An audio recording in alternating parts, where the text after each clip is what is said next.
আজকের এই ভিডিওটা অতি গুরুত্বপূর্ণ। দেখা মাত্র প্রত্যেকটা বাংলাদেশী নাগরিক এটা ভিডিওটা শেয়ার করে দিবেন, কারণ আমি যে তথ্যগুলো দিচ্ছি জিভ সামলে অনেক কিছুই দেখছি, অনেক কিছুই শুনছি, কিন্তু কোথাও একটা গিয়ে লাইন না টানলে এমন ক্ষতির মুখে পড়তে পারেন যার থেকে ফিরে আসাটা কিন্তু আপনার জন্য সমস্যার হতে পারে। তাই ভারত সরকারের তরফ থেকে একটি মাত্র সাবধান বাণীর কথা সামনে রাখা হয়েছে। ভারত সরকারের তরফ থেকে একটাই কথা বলা হয়েছে সতর্ক করার জন্য, আর সেটা হচ্ছে নিজেদের ভাষা নিয়ে আরো সংযত হন। দেখুন, কোনো একজন ব্যক্তি বা কোনো একটি রাজনৈতিক দল কে কি কোথায় বলল সেই নিয়ে ভারত সরকারের তরফ থেকে বিবৃতি দেওয়া, কোনো প্রতিক্রিয়া দেওয়া, এসবের খুব একটা কোনো দরকার পড়ে না। তার কারণ হচ্ছে একজন কোথায় কি বলল তা নিয়ে তো ভারত সরকারের মাথা ঘামিয়ে কোনো লাভ নেই।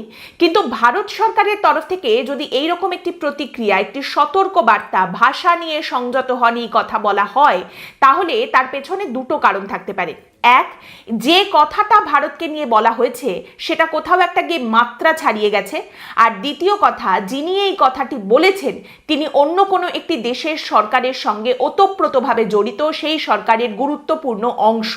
সেক্ষেত্রে অন্য দেশের সরকারের গুরুত্বপূর্ণ একটি অংশ যদি আমাদের দেশ নিয়ে কোনো মন্তব্য করে, মাত্রাতিরিক্ত মন্তব্য করে, তাহলে ভারতের তরফ থেকে এই সাবধান বাণী দেওয়া হয় এবং এক্ষেত্রেও হয়েছে। একটাই কথা বলা হয়েছে, নিজেদের ভাষা নিয়ে আরো সংযত হন। এবং এইবারে যার বিবৃতিকে সামনে রেখে এই প্রতিক্রিয়া ভারত সরকারের তরফ থেকে সামনে এসেছে তিনি হলেন মাহফুজ আলম, বাংলাদেশের মাহফুজ আলম। এবার আপনি প্রশ্ন করতেই পারেন যে কে মাহফুজ আলম, কি এমন তিনি বলেছেন। এবার এই মাহফুজ আলম কে, এই প্রশ্নটা এখন করলে বলতে হবে যে আজ থেকে বেশ কয়েকদিন আগে পর্যন্ত, কয়েক মাস আগে পর্যন্ত মাহফুজ আলম সেভাবে খুব একটা কেউ ছিলেন না। বাংলাদেশে যে বৈষম্য বিরোধী ছাত্র আন্দোলন উঠে আসে, শেখ হাসিনার সরকারের পতন ঘটায় যে আন্দোলন, সেই আন্দোলনের মুখ হিসেবে তিনি সামনে উঠে এসেছিলেন এই মাহফুজ আলম। এবং ডক্টর মোহাম্মদ ইউনূস বিদেশের মাটিতে দাঁড়িয়ে এই মাহফুজ আলমকে বাংলাদেশে কোটা সংস্কারের যে আন্দোলন গড়ে উঠেছে এবং যেটা পরবর্তীকালে সরকারের পতনের পেছনে মূল আন্দোলন হিসেবে সামনে উঠে আসে, সেই আন্দোলনের মাথা হিসেবে পরিচয় দেন। ডক্টর মোহাম্মদ ইউনূস বলেন যে এই মাহফুজ আলমই হচ্ছেন আন্দোলনের পেছনের মাথা। এবার এখানেই বলে রাখা দরকার যে শেখ হাসিনা বিরোধী যে আন্দোলন বাংলাদেশে গড়ে উঠেছিল এবং সেই আন্দোলনের সঙ্গে যারা যুক্ত ছিলেন তাদের মধ্যেও কিন্তু এই মাহফুজ আলমকে মাথা বলা নিয়ে যথেষ্ট বিতর্ক, যথেষ্ট দ্বিমত ছিল। যাকগে, সেসব কথা পরে হবে। তারপর ঘটনাচক্রে আন্দোলন, সরকারের পতন, সমস্ত কিছুর পর বাংলাদেশে বর্তমানে নতুন অন্তর্বর্তী সরকার তৈরি হয়েছে। সেই সরকারের প্রধান উপদেষ্টা পদে রয়েছেন ডক্টর মোহাম্মদ ইউনূস এবং সেই সরকারেরই উপদেষ্টা পদে রয়েছেন মাহফুজ আলম, যিনি নাকি ডক্টর মোহাম্মদ ইউনূসের প্রিয় ছাত্রনেতা হিসেবেও পরিচিত। এবার ঘটনাচক্রে এমন দুজন বর্তমানে এই বাংলাদেশের দুটি চেয়ারে বসেছেন যাদের কিন্তু সেভাবে কোনো রাজনৈতিক অভিজ্ঞতা আছে সাম্প্রতিক ইতিহাসে এমন কোনো উদাহরণ নেই। শুধুমাত্র রাজনৈতিক নয়, কোনো কূটনৈতিক অভিজ্ঞতাও আছে এদের দুজনের, এমনটা কিন্তু জানা যায় না। বিশেষ করে মাহফুজ আলমের ক্ষেত্রে এই কথাটা বলা যায়, এবং তার যে রাজনৈতিক বা কূটনৈতিক অভিজ্ঞতা নেই সেই বিষয়টা আরো বেশি স্পষ্ট হয়ে ওঠে তার এই সমাজ মাধ্যমে করা একটি পোস্ট থেকে, যে পোস্টটা অত্যন্ত দায়িত্বজ্ঞানহীনতার পরিচয় দেয়। সম্প্রতি মাহফুজ আলম, যিনি কিনা বাংলাদেশের অন্তর্বর্তী সরকারের উপদেষ্টা, মনে করিয়ে দিচ্ছি আরো একবার, তিনি সমাজ মাধ্যমে একটি পোস্ট করেন যেখানে তিনি ভারতের একটা বড় অংশ, পশ্চিমবঙ্গের কিছুটা, আসাম এবং ত্রিপুরা, এগুলোকে বাংলাদেশের অন্তর্ভুক্ত হিসেবে দেখান এবং তার সঙ্গে বেশ লম্বা করে একটা লেখা। সেই লেখাটার একদম কি লেখা ছিল প্রত্যেকটা ওয়ার্ড বাই ওয়ার্ড লেখায় আমি যাচ্ছি না, মোদ্দা কথা সেখানে যেটা লেখা ছিল সেটা হচ্ছে বিজয় এসেছে কিন্তু পুরোপুরি নয়, মুক্তি এসেছে কিন্তু পুরোপুরি নয়, আমাদের তাই ভূগোলও বদলে ফেলতে হবে, এই সব জায়গাগুলো দখল করে ফেললে তবেই আমাদের আসল মুক্তি, আসল স্বাধীনতা, ইত্যাদি ইত্যাদি, এই সমস্ত কথা। মোদ্দা কথা বুঝতেই পারছেন, হালুম হালুম করে নানা রকম যে কনস্পিরেসি থিওরি চারিদিকে ছড়ায় সেই রকমই একখানা লেখা।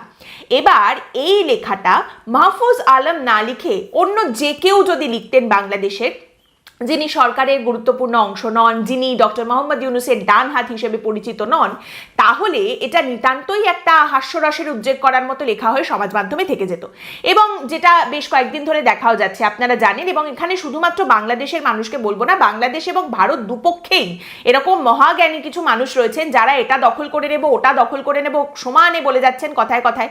কেউ তো বলছেন আমরা গোটা ভারত দখল করে নেব, কেউ বলছেন চিকেন নেক দখল করে নেব, কেউ বলছেন আমরা 7 সিস্টার্স দখল করে নেব, কেউ আবার কলকাতা দখল করতে চলে আসছেন, এদিকেও আছেন সেরকম মানুষজন, কেউ গোটা বাংলাদেশই দখল করে নিচ্ছেন, কেউ আবার শুধু চট্টগ্রামটা দখল করেই খুশি থাকছেন। মানে এমন একটা ব্যাপার যেন কোনো দেশ দখল করাটা একেবারে খেলনাবাটির মতো ব্যাপার, যাবো আর দেশ দখল করে নিয়ে চলে আসবো, এইরকম ভাবে নানা রকম বক্তব্য সামনে আসছে। এবার সেগুলো নিয়ে আপনারা জানেন দুপক্ষের তরফ থেকেই সোশ্যাল মিডিয়াতে হাসাহাসি হচ্ছে, ইয়ার্কি হচ্ছে, হাস্যরসের উদ্রেক হচ্ছে, কৌতুক হিসেবেই সেগুলো থেকে যাচ্ছে। এমনিতেই এই যে দখল টখলের কথা, এখানে দু দেশের সংবাদ মাধ্যমকেও দোষ দিতে হবে, তারাও তো এগুলো নিয়ে একেবারে এমন লাফাচ্ছে যেন কালকেই সবাই দেশ দখল করতে চলে আসছে, সাংঘাতিক কিছু একটা হয়ে গেল। মানে এই কথাগুলো যারা বলছেন সেগুলোকে সত্যিই কৌতুক ছাড়া অন্য কিছু হিসেবে দেখার কোনো জায়গা নেই। কিন্তু মাহফুজ আলমের বক্তব্য আলাদা।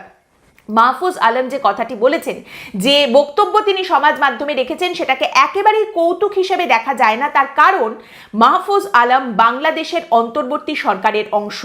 তিনি ডক্টর মোহাম্মদ ইউনূসের ডানহাত হিসেবে পরিচিত। তিনি বাংলাদেশের অন্তর্বর্তী সরকারের একজন উপদেষ্টা।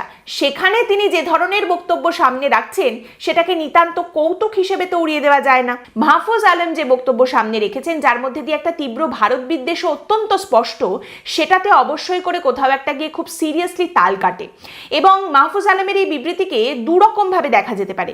এক হচ্ছে তিনি নিতান্তই তারুণ্যের আবেগে নির্বুদ্ধিতার পরিচয় দিয়েছেন, তার রাজনৈতিক কূটনৈতিক অভিজ্ঞতাহীনতার পরিচয় দিয়েছেন এবং এরকম হাস্যকর একটি কথাকে তিনি এন্ডোর্স করেছেন এবং এরকম একখানা পোস্ট এটাকেই সত্যি মনে করে তিনি লিখে দিয়েছেন, পোস্ট করে দিয়েছেন, যদিও তিনি একটি সরকারের গুরুত্বপূর্ণ পদে রয়েছেন। এটা একটা হতে পারে। আর দ্বিতীয় যেভাবে এই ঘটনাটাকে দেখা যেতে পারে সেটা হচ্ছে এটা সম্পূর্ণ সুপরিকল্পিতভাবে করা হয়েছে।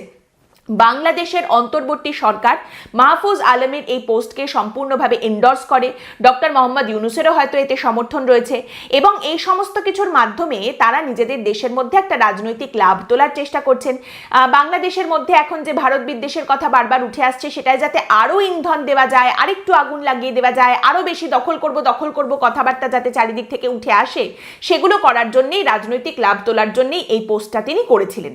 ডক্টর মোহাম্মদ ইউনূসের কাছের মানুষ, প্রিয় ছাত্র নেতা, বৈষম্য বিরোধী ছাত্র আন্দোলনের মাথা যাকে বলেছিলেন ডক্টর ইউনূস, সেই মাহফুজ আলম যখন এইরকম একটি পোস্ট করেন বাংলাদেশের অন্তর্বর্তী সরকারের পদে থেকে, উপদেষ্টা পদে থেকে, তখন এই প্রশ্ন উঠে আসে যে তাহলে বাংলাদেশে যে আন্দোলন হয়েছিল ছাত্রদের, সেটা কতটা দাবির লড়াই ছিল আর কতটা রাজনৈতিক লড়াই ছিল। তারই সঙ্গে এই প্রশ্ন উঠে আসে যে এই আন্দোলনের মাধ্যমে কোটা সংস্কার করাটাই কি আসল উদ্দেশ্য ছিল, নাকি কোথাও একটা গিয়ে সরকারের পতন ঘটিয়ে এইরকম একটা হজবরলা সরকার তৈরি করে ক্ষমতা দখল করাটাই আসল উদ্দেশ্য ছিল, কোনটা? যাই হোক, তো এই প্রশ্নগুলো উঠে তো আসেই। মাহফুজ আলম যে বক্তব্য সামনে রেখেছিলেন, তিনি নিজেও হয়তো বুঝতে পারেননি যে তার যত বড় মুখ নয় তার থেকে বড় এই যে কথাখানা তিনি বলে ফেলেছেন, এর মাধ্যমে কতটা বিতর্ক তৈরি হতে পারে এবং এর কি প্রতিক্রিয়া দেখা যেতে পারে। তো এই সমস্ত কিছুতেই দেখা গেল যে মাহফুজ আলম সমাজ মাধ্যমে যে পোস্টটা করেছিলেন, কিছু সময় পরে তিনি তার নিজের ফেসবুক পোস্টটাই ডিলিট করে দেন। বীর পুঙ্গব, বিশাল বড় ক্রান্তিকারী বিপ্লবী আন্দোলনকারী নেতা মাহফুজ আলম, তিনি তার নিজের পোস্টটা ডিলিট করে দেন। কিন্তু তিনি যে তার পোস্ট ডিলিট করতে পারেন, এরকম একখানা কাজ করতে পারেন, এটা মনে হয় অনেকেই ঠাহর করেছিলেন আগে থেকেই। তাই মাহফুজ আলম যে পোস্টটা করেছিলেন তার স্ক্রিনশট অনেকে নিয়ে রেখেছিলেন এবং সেই স্ক্রিনশট চারিদিকে ছড়াতে শুরু করে। বাংলাদেশের মধ্যে থেকেই দেখা যায় যে মাহফুজ আলমের এই বক্তব্য নিয়ে দুরকম মত সামনে উঠে আসছে। কিছু মানুষজন বলছেন যে মাহফুজ আলম বদ্ধ উন্মাদের মতো কথা বলছেন, আবার কিছু মানুষ মাহফুজ আলমকে সামনে রেখে তক্ষুনি ভারতের সঙ্গে যুদ্ধ করতে চলে যাব এইরকম একটা সাংঘাতিক উদ্দীপনা দেখাতে শুরু করেন। এবং তাদের উদ্দীপনা দেখে এটা বলতেই হয় যে বাস্তবের সঙ্গে তাদের খুব একটা যে কোনো সম্পর্ক নেই, সেটা খুব ভালো করেই বোঝা যায়। এবং যুদ্ধের বাস্তবতা সম্পর্কে তারা যে একেবারেই ওয়াকিবহাল নন, তারা জানেন না এগুলো, এটাও আরো ভালো করে সামনে উঠে আসে। যাদের এত উৎসাহ উদ্দীপনা যুদ্ধ নিয়ে দখল নিয়ে, তারা বরং মাহফুজ আলমকে বাংলাদেশে একবার প্রশ্ন করতে পারেন যে আচ্ছা দাদা, আপনি এই যে এত বড় কথা বললেন, আপনার এই যে এত দাপট, আপনি বাংলাদেশের সরকারের উপদেষ্টা পদে রয়েছেন, আপনি একখানা কথা বললেন যেটা বাংলাদেশের বক্তব্য হিসেবেও অনেকেই নিতে পারেন, যেহেতু আপনি সরকারের এত গুরুত্বপূর্ণ পদে রয়েছেন উপদেষ্টা হিসেবে, তাহলে আপনি এই যে এত বড় কথাটা বললেন, তারপর আপনি আপনার পোস্টটা ডিলিট করে দিলেন কেন? আপনি আপনার নিজের বলা কথার পেছনে দাঁড়াতে পারলেন না কেন? নাকি বুঝতে পেরেছিলেন যে একটু বেশি গ্যাস দেওয়া হয়ে গেছে, আর একটু বেশি ফুললে বেলুনটা কিন্তু ফেটে যেতে পারে? এবং এরপরেই যে বিষয়টি সামনে আসে সেটা হচ্ছে বাংলাদেশের অন্তর্বর্তী সরকারে থাকা নেতাদের এই যে ভারত সম্পর্কে আলটপকা মন্তব্য, এটা যে আমাদের দেশের সরকার মোটেই ভালো চোখে দেখছে না, এই বিষয়টা ভারত সরকারের তরফ থেকেও কিন্তু স্পষ্ট করে দেওয়া হয়েছে। পররাষ্ট্র মন্ত্রকের আমাদের যিনি মুখপাত্র রয়েছেন রণধীর জয়সওয়াল, তিনি এই বিষয়টা নিয়ে জানান যে এই সমস্ত মন্তব্য ভারত সরকার যে ভালো চোখে দেখছে না সেটা ইউনূস সরকারকে স্পষ্ট জানিয়ে দেওয়া হয়েছে। ভারতের পররাষ্ট্র মন্ত্রকের মুখপাত্র রণধীর জয়সওয়াল বলেন, কড়া ভাষায় নিজের আপত্তি বাংলাদেশকে জানিয়েছে ভারত। যে পোস্ট নিয়ে কথা হচ্ছে সেটা সরিয়ে দেওয়া হয়েছে, এটা আমরা জেনেছি। আমরা সংশ্লিষ্ট সবাইকে বলতে চাই প্রকাশ্য মন্তব্য করার ক্ষেত্রে সচেতনতা অবলম্বন করতে। ভারত বরাবরই জানিয়ে এসেছে বাংলাদেশ এবং সেখানকার মানুষের সঙ্গে সৌহার্দ্যপূর্ণ সম্পর্ক বজায় রাখতে চায়, কিন্তু এই ধরনের প্রকাশ্য বিবৃতির ক্ষেত্রে দায়িত্ববোধের বিষয়টি বিবেচনায় থাকা উচিত। বাংলাদেশ এখন অনেক কিছুই চাইছে। বাংলাদেশের রাজনৈতিক নেতারা সেখানকার সাধারণ মানুষজনকে এখন অনেক স্বপ্ন দেখাচ্ছেন, অনেক কথাবার্তা বলছেন, অনেক কিছু বিশ্বাস করাচ্ছেন, কারণ তারাও খুব ভালো করে জানেন যে বর্তমানে বাংলাদেশের বাস্তব পরিস্থিতি কি। সেটা যদি সেখানকার মানুষকে স্পষ্ট দেখতে দেওয়া হয় এই সমস্ত ভুজুং ভাজুং না বুঝিয়ে, তাহলে বাংলাদেশের মানুষজন বর্তমানে বাংলাদেশের সামাজিক পরিস্থিতি নিয়ে প্রশ্ন তুলবেন, বাংলাদেশের অর্থনৈতিক পরিস্থিতি নিয়ে প্রশ্ন তুলবেন, এত বড় আন্দোলনের পরে আসলে কি কি সংস্কার দেশে দেখতে পাওয়া গেল সেই নিয়ে প্রশ্ন তুলবেন। যে উত্তরগুলো দেওয়াটা তাদের পক্ষে অনেকটা কঠিন হয়ে যেতে পারে। এখন যেমন জানা যাচ্ছে যে পাকিস্তানের সঙ্গে দ্বিপাক্ষিক সম্পর্ক আরো বেশি সুদৃঢ় করে তোলার দিকে বাংলাদেশ নজর দিচ্ছে।